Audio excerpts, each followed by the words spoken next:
Well, 7th of January it is, wherever you're watching from East Africa and around the world. This is Citizen News. I'm Jan2014. Now, the Police Vetting Committee is at this hour continuing with the vetting exercise in Nairobi's Westlands area. 5 candidates are being vetted today for the position of Deputy Police Commissioner.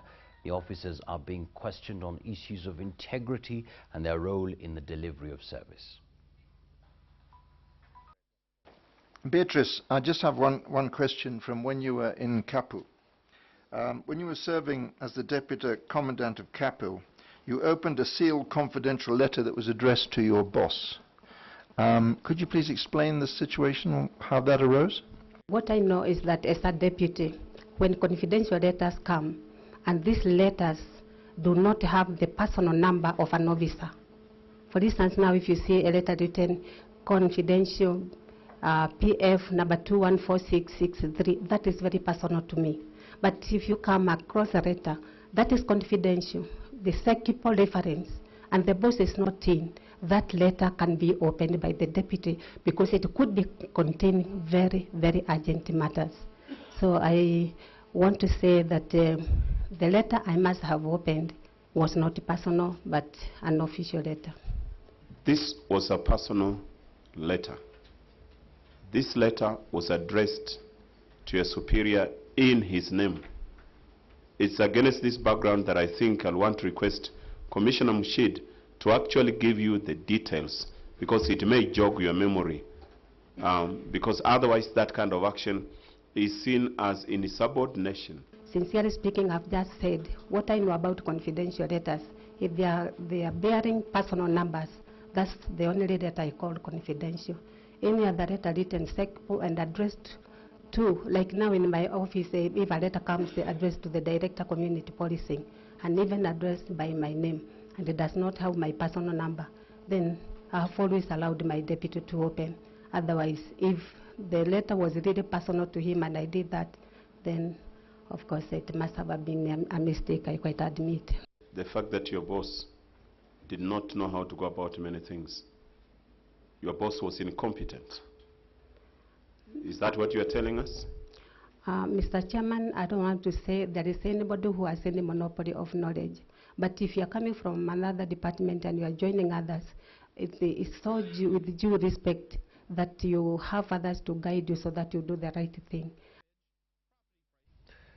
Well, currently, the Director of Internal Affairs Unit, Leo Nyongesa, is being vetted.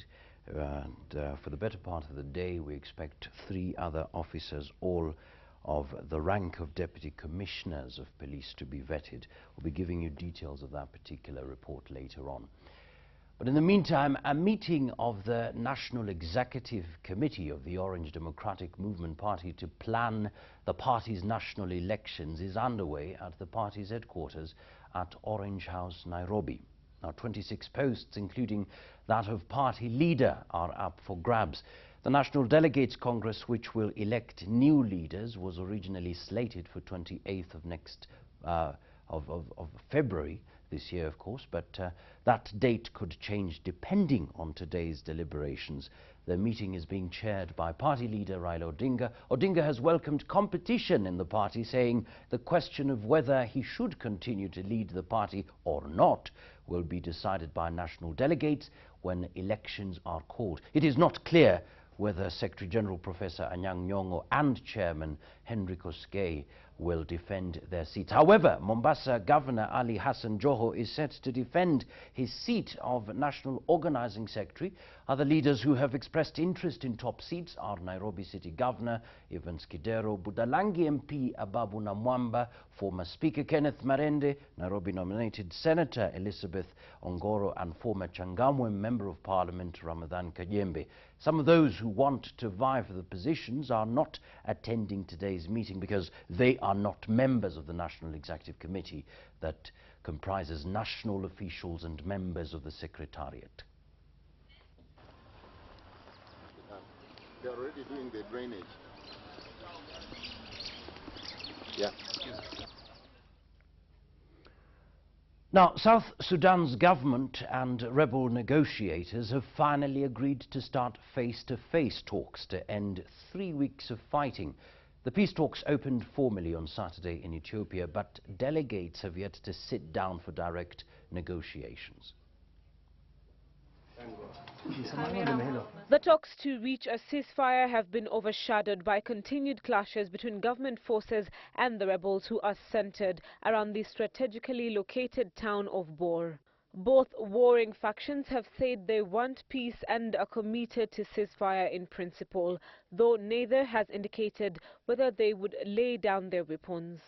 South Sudan's government acting lead negotiator Michael Mwake, however, says they were committed to peace. We are committed to peace, and from here I hope that we will be in a position to stop this death which is happening in our country, stop this displacement and all the atrocities that are happening today in South Sudan. On the other hand, South Sudan's rebels lead negotiator also expressed optimism that they would reconcile. I've come here as members of the SPLM-SPLA to come and discuss peace with our brothers. We are from the same family, we are from the SPLM. They are leading the government, we are in the SPLM. We have disagreed, and we believe that we can achieve a full reconciliation. Peace talks opened formally on Saturday in Ethiopia, but delegates have yet to sit down for face-to-face negotiations. Salim Bilu, Citizen at 1. All right, back home, Kenya plans to become a middle-income country in the next 6 years. President Uhuru Kenyatta says it is time to focus on economic partnerships that will propel the country to achieve financial stability. International Monetary Fund Managing Director Christine Lagarde has at the same time commended Kenya for setting economic standards in the region. At a state dinner in Mombasa in honor of IMF Managing Director Christine Lagarde last evening, and Kenya's economic future came under sharp focus, the growth of which both Lagarde and President Kenyatta agree is one whose time has come. Lagarde says Kenya has undertaken ambitious programs to accelerate economic growth. You're setting standards in delivering on the promises that you made to the people, whether it's by delivering on the 2010 Constitution or delivering on the program of reforms that you have identified as necessary for the growth of Kenya. The successful completion of the extended credit facility put in place 3 years ago and monetary policies implemented by the government have been cited as essential in taming inflation. President Kenyatta says in the next 6 years, the country aims at being a middle-income one. I believe that it is now time for us to shift gear and to think of a partnership that will propel Kenya beyond a frontier economy to a truly middle-income country. Our own Vision 2030 envisions our country becoming a middle-income country by the year 2030. Kenyatta adds that the country will foster stronger economic partnerships to propel this goal. Jackie Maribe, Citizen at 1. Now, parents of Samor Primary School in Nandi County stormed the school to protest what they termed as poor performance in the just-released Kenya Certificate of Primary Education KCPE examinations. Activities in the school were disrupted for the better part of the day as angry parents demanded for explanation over poor results. The protesting parents barred teachers from entering any classroom until the ministry solves the issue. Out of 26 candidates who sat for the exams, only one secured 284, with the rest scoring below 250 marks. Tuko na vitanda ya watoto, mahindi tunalipa, kila kitu. Hata stima iko stima, watoto inabidi tu wasome, lakini sasa shida imekuwa very low kwa mambo ya exam. Hata hiyo ndio imefanya hata Nandi County sasa imeenda chini, ni among inaleta mean grade inaingia chini sasa. Tumeona results ya shule imeenda chini sana. Hatujui shida ni nini. Lakini kuna walimu wamekaa hapa tangu tulipoanza kuja hii shule mpaka wa leo bado wako. So we need changes. Tunataka mabadiliko kidogo. Serikali wakuje watuambie ni nini makosa. Sisi wazazi hatufundishi watoto, walimu ndio wanafundisha. Kama ni makosa hawawezi kutuita. Kwa hivyo tunafanya nini? All right. Elsewhere, boda operators and traders held demonstrations over high fees charged by Kisii County government. Business at Suneka Market came to a standstill as protesters took to the streets, demanding the proposed hike in fees be revoked. They marched to Bonchari sub-county offices with placards and an effigy of a coffin, disrupting traffic. The angry traders are accusing the county government officials of failing to improve roads infrastructure to boost the region's economy. They claim that the Kisii County governor has been reluctant to respond to their grievances. Na kwa hizo nini lenses wametuwekea, tulikuwa tunalipa 18, saizi wanatuambia tulipe 3000. Sasa kwa hiyo kazi yenye tunafanya tunaona ni kama imekuwa maisha ngumu kwetu. Vijana wa bodaboda pia wameangalia kwamba huduma katika barabara zetu ni mbaya. Barabara zetu ziko na maporomoko ambapo hayajarekebishwa, ndiposa wakaweze kuitishwa hii pesa. Sasa wamechukua hatua hii kusema kwamba hata vyoo hawana. Sasa wameuliza jimbo letu, wakati wanachukua hatua ya kuongeza pesa kutoka 400 mpaka 1000, waliangalia nini?